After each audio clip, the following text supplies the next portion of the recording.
So we've got an email from Jeff Moyer here, and he has a problem with the chimney breast. He's selling this house. He said 50 years ago they took away the bottom of the chimney breast, and he said it's been like that ever since he's lived there.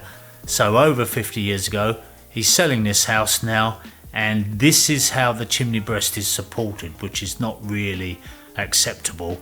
They've taken the lower part a bit away, and you can see that it goes down through the loft here.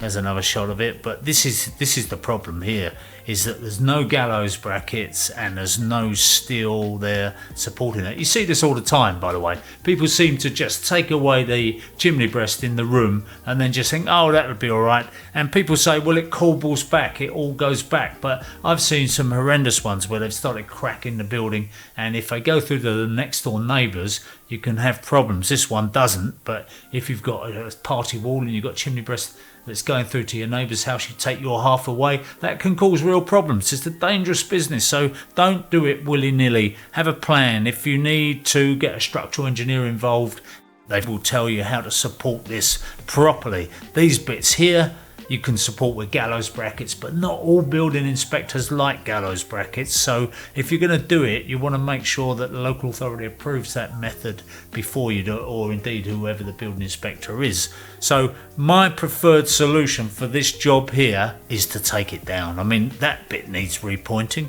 The whole thing looks like it's leaning slightly, and it's only a single stack. So for somebody to nip up there and take it down and chuck it all in a skip is going to be a day's work. Okay, they've got to just make good that bit of ridge, a couple of ridge tiles, a couple of tiles. You can still get hold of those tiles. So it's not going to take a lot to remove it, and that way you haven't got to get a structural engineer involved, and you haven't got to worry about steels, gallows brackets or anything else. When you sell the house, the chimney breast isn't there. So Jeff, that's my solution. Get rid of it.